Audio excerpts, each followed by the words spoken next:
Storytime. IGWE of Wealth, The Rise of Abia's Richest Man. A long novel, set in the heart of Igbo land. Chapter 1. The Boy from Umuahia.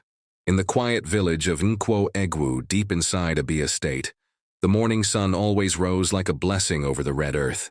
Birds sang across mango trees, women swept the compounds, and the scent of fresh cassava floated through the air. But in that village lived a boy whose dreams were bigger than the skies of Igbo land. His name was Chukwudi Okafor. He was not born into wealth. His father was a poor palm wine tapper. His mother sold Gary at the local market.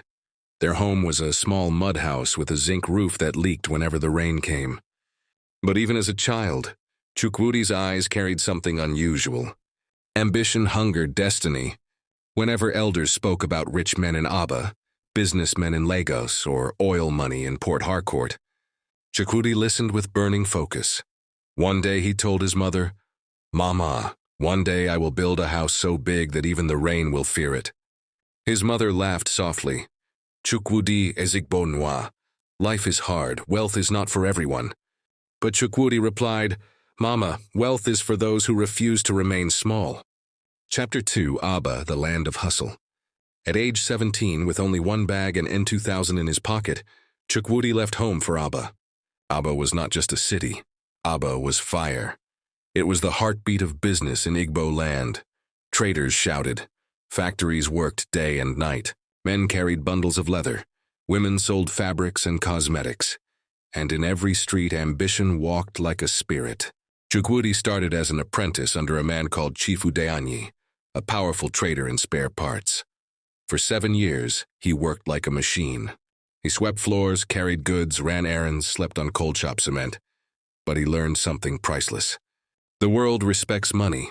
Igbo land respects success even more.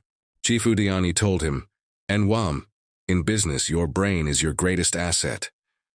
Chukwudi listened. He watched. He planned. Chapter 3. The Birth of an Igwe. At age 25, Chukwudi was settled. He received his freedom settlement, a shop, some cash, and blessings, while others celebrated by spraying money. Chukwudi invested. He began importing goods, then he entered real estate, then transportation, then construction, and soon, his name began to echo. Chukwudi Okafor of Abia State, the man whose money had no limit. People started calling him Igwe Ego, King of Money. Chapter 4. The Mansion that Shook Abia. When Chukwudi finally returned to his village, he did not return as a boy. He returned as thunder. A convoy of SUVs entered Nkwo-Egwu. People ran outside. Children screamed. Old men adjusted their caps. Then they saw it. A palace being built on the hilltop. Gold gates, marble floors. A compound larger than the village square. One elder whispered, "This is no longer Chukwudi. This is an Igwe." Chapter 5. Wealth and the Curse of Power. But wealth is not always peace. Enemies rose, politics called his name. Jealous men plotted, friends turned into snakes, and Chukwudi began to learn. The higher you climb, the more people throw stones. One night, his closest friend told him, "Chukwudi, do you know what they say?" Chukwudi asked, "What?" They replied, "They say no man becomes this rich without secrets." Chukwudi smiled, but his eyes became cold, because the truth was deeper. Chapter 6. The Secret Behind the Riches. Chukwudi Okafor sat quietly inside his mansion in Umuahia. The air conditioner hummed softly. Outside, the fountains danced like spirits. Inside, his gold wristwatch shone brighter than the moon. But his heart was not at rest. Because wealth has two sides. One side is glory, the other side is burden. That night, a strange visitor arrived, a man dressed in all black. His eyes were sharp like a leopard. He was announced softly, "Igwe, a man has come from the east." Chukwudi's face tightened. He stood up slowly. "Let him enter."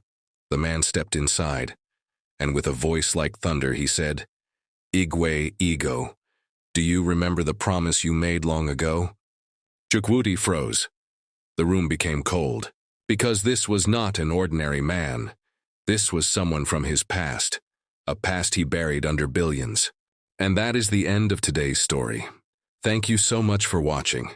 If you enjoyed this video, please don't forget to like, share, and subscribe to the channel for more amazing Igbo stories and inspiring content. See you in the next one. Bye.